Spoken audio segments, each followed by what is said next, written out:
تو عزیزان گرامی، قرآن ایک زندہ معجزہ ہے. میں آپ سے دوبارہ بات کو دہراؤں گا، زندہ معجزہ ہے.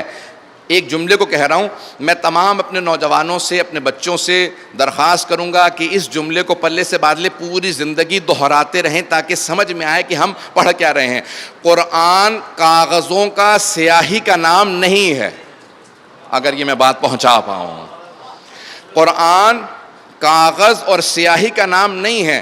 ہم صرف قرآن کریم کو، اس مقدس کتاب کو کاغذ اور سیاہی سمجھ کے ہاتھ میں لیتے ہیں، صرف چوم لیتے ہیں. نہیں، بل ہوا نور، یہ قرآن زندہ کتاب ہے، زندہ معجزہ ہے. یہ قرآن حی ہے، جی رہا ہے، آپ کے میرے پہ گواہ ہے. اس قرآن کو مردہ نہ سمجھیں، کاغذ نہ سمجھیں، سیاہی نہ سمجھیں.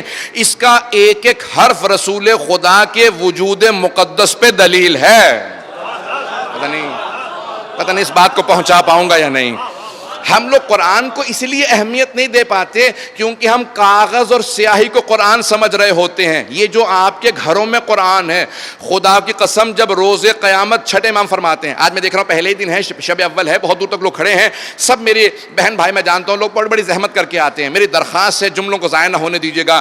چھٹے امام فرماتے ہیں کہ قرآن کریم، یہ قرآن مقدس کتاب ہے، جب روز قیامت اپنی اصلی صورت میں مجسم ہو کے محشور ہوگا تو تمام اقوام عالم سوال کریں گے، پروردگارہ یہ کون ہے؟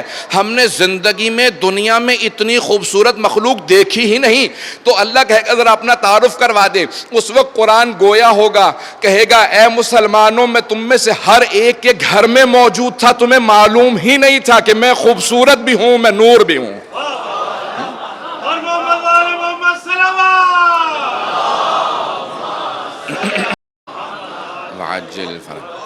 عزیزان گرامی، قرآن ایک زندہ معجزہ ہے. ہم میں سے بہت سے لوگ کہتے ہیں، اکثر کہہ دیتے ہیں، اے کاش میں رسول خدا کے زمانے میں ہوتا، اے کاش میں علی مرتضیٰ کے زمانے میں ہوتا، اے کاش میں امام حسن مجتبیٰ کے زمانے میں ہوتا، اے کاش میں واقعہ کربلا کے وقت ہوتا. تو کیا کرتے؟ میں امام معصوم کی زیارت کرتا، میں ان سے معجزہ دیکھتا، میرا یقین اور زیادہ بڑھ جاتا. عزیزان گرامی، آپ کے ہر گھر میں زندہ معجزہ موجود ہے. یہ جو زندہ معجزہ موجود ہے، اس کو دیکھا کیجئے. میں ایک اور اپنے بھائیوں سے کہوں گا، اپنے بچوں سے کہوں گا، اگر کبھی کوئی آپ کو کوئی ایسی ہستی خط لکھ دے جو آپ کے نزدیک اہمیت رکھتا ہو، اگر بات پہنچ رہی ہو، کوئی بہت اہم شخصیت، آپ کسی کو بہت زیادہ مانتے ہیں، وہ آپ کے نام پہ خط لکھے کہ میں نے آپ کو خط لکھا ہے، میں یقین سے کہہ سکتا ہوں کہ ہر روز انسان اگر کسی سے بہت محبت کرتا ہو نا، وہ خط لکھے تو انسان ہر روز اس خط کو کھول کے دیکھے گا، ہر روز دیکھے گا یہ خط مجھے لکھا ہے، چاہے پڑھے نہ پڑھے دیکھے گا ضرور. بھئی ایک مرتبہ پڑھ چکا، بارہا پڑھے گا، اور اگر نہیں بھی پڑھے گا تو دیکھے گا ضرور، چومے گا ضرور. ارے اس اتنا محبت جس سے میں کرتا ہوں اس نے مجھے خط لکھا ہے. عزیزان گرامی، اللہ نے تمام آپ ماننے والوں کو قرآن کی شکل میں خط لکھ کے بھیجا ہے. اگر پڑھنا نہیں بھی جانتے، کم از کم کھول کے دیکھے تو صحیح، چومے تو صحیح. اس قرآن کو ہر روز کھول کے دیکھا کیجئے. شاید اسی لیے امام صادق نے فرمایا ہے،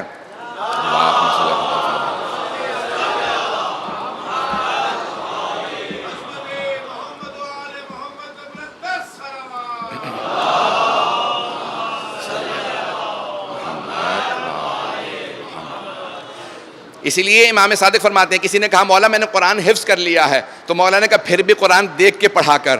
کہا لیکن مولا مجھے قرآن حفظ ہے. مولا نے کہا ہاں سن چکا ہوں، پھر بھی دیکھ کے پڑھا کر. مولا جب حفظ ہے تو دیکھ کے کیوں پڑھوں؟ کہا تجھے میرے جد رسول خدا کی حدیث یاد نہیں ہے کہ قرآن کو دیکھنا بھی عبادت ہے، قرآن کو پڑھنا بھی عبادت ہے، قرآن کو سننا بھی عبادت ہے. کسی اور کتاب کے لیے اتنے معجزات نہیں لکھے گئے. کہ جب پڑھ تو دیکھ کے پڑھا کر، اونچی آواز سے پڑھا کر، تاکہ پڑھنے کا ثواب بھی ملے، دیکھنے کا ثواب بھی ملے، قرآن کو سننے کا ثواب بھی ملے. معصوم فرماتے ہیں 4 چیزوں کا دیکھنا عبادت ہے. آل محمد کی صورتوں کو دیکھنا عبادت ہے، مصحف کریم کو، قرآن کریم کو دیکھنا عبادت ہے، خانہ کعبہ کو دیکھنا عبادت ہے. طواف کر کر کے تھک جاؤ تو بیٹھ کے صرف دیکھتے رہو، عبادت کا ثواب ملے گا.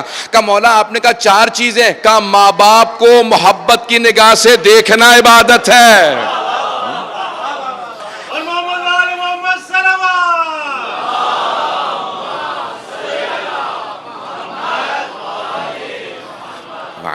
عزیزان گرامی لیکن چوتھی عبادت میں مولا نے محبت کی شرط رکھی ہے کہ غضب سے مت دیکھنا، محبت سے ماں باپ کو دیکھنا بھی عبادت ہے۔ اللہ کتنا کریم ہے کہ وہ بہانے تلاش کر رہا ہے ثواب بانٹنے کے، کسی طریقے سے ثواب دے دوں، کچھ بھی کام کرو ثواب دے دوں۔ عزیزان گرامی یہ مہینہ بے انتہا مقدس مہینہ ہے، جب بھی آئیں تو بڑے اہتمام کے ساتھ اس فرش عزا پہ بیٹھیں۔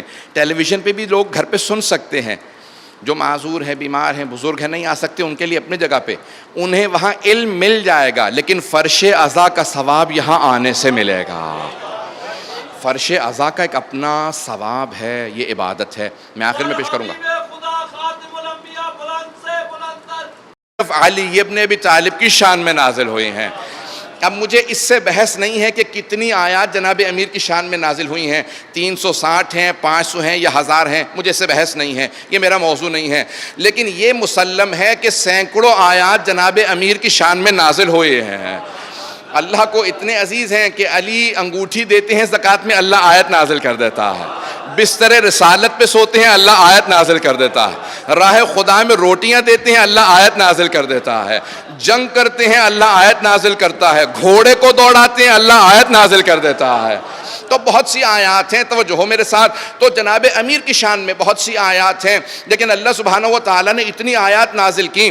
سوال کرنے والے نے سوال کیا، یا علی اتنی آیات آپ کی شان میں نازل ہوئی ہیں، اپنی شان میں نازل ہونے والی آیات میں سے آپ کو کون سی آیت سب سے زیادہ پسند ہے؟ میں اگر آپ سے بھی کہوں نا کہ بتائیے کہ آپ میں اچھی صفات کون کون سی ہیں اور ان میں سے سب سے زیادہ کون سی صفت آپ کو پسند ہے، تو آپ بھی 15-20 منٹ لے لیں گے، سوچیں گے کہ کچھ مہلت دے دو۔ ہم جیسے افراد اگر اپنے متعلق سوچنے لگیں تو ہمیں بھی آدھا گھنٹہ 1 گھنٹہ چاہیے۔ جناب امیر نے نہیں کہا کہ 1 رات کی مہلت دے، ذرا ساری آیات کو دہرا لوں، یہ نہیں کہا کل تک کی مہلت دے دے، 1 گھنٹے کی مہلت دے، فوراً آپ نے جواب دیا کہ مجھے قرآن کی یہ آیت اپنی شان میں نازل ہونے والی آیات میں سے سب سے زیادہ پسند ہے۔ سورہ رعد 13واں سورہ ہے، 43ویں آیت ہے، سورہ رعد کی آخری آیت ہے کہ وَيَقُولُ الَّذِينَ كَفَرُوا لَسْتَ مُرْسَلًا، اے میرے حبیب یہ جو کافر ہیں یہ سارے آپ سے کہتے ہیں کہ آپ اللہ کے بھیجے ہوئے رسول نہیں ہیں۔ قُلْ كَفَىٰ بِاللَّهِ شَهِيدًا بَيْنِي وَبَيْنَكُمْ وَمَنْ عِندَهُ عِلْمُ الْكِتَابِ، اے میرے حبیب ان سارے کافروں سے کہہ دیجئے کہ میرے اور تمہارے درمیان بس 2 گواہ کافی ہیں میری رسالت کے لیے۔ ایک خود اللہ سبحانہ و تعالیٰ گواہ کے طور پہ کافی ہے، دوسرا وہ جس کے پاس پوری کتاب کا علم ہے۔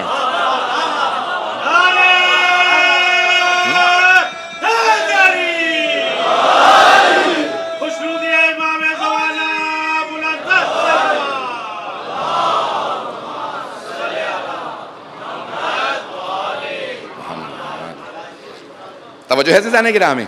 تو اب جناب امیر نے کہا مجھے اپنی شان میں نازل ہونے والی تمام آیات میں سے یہ ایک آیت سب سے زیادہ پسند ہے۔ تو پوچھنے والے نے فوراً پلٹ کے پوچھا، مولا یہی آیت آپ کو سب سے زیادہ پسند کیوں ہے؟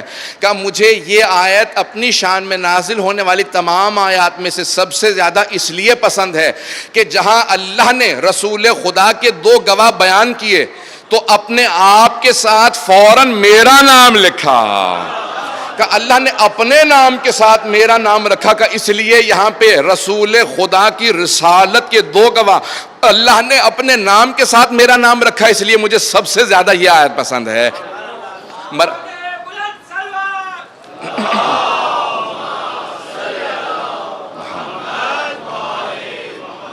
وعجل فرجہم۔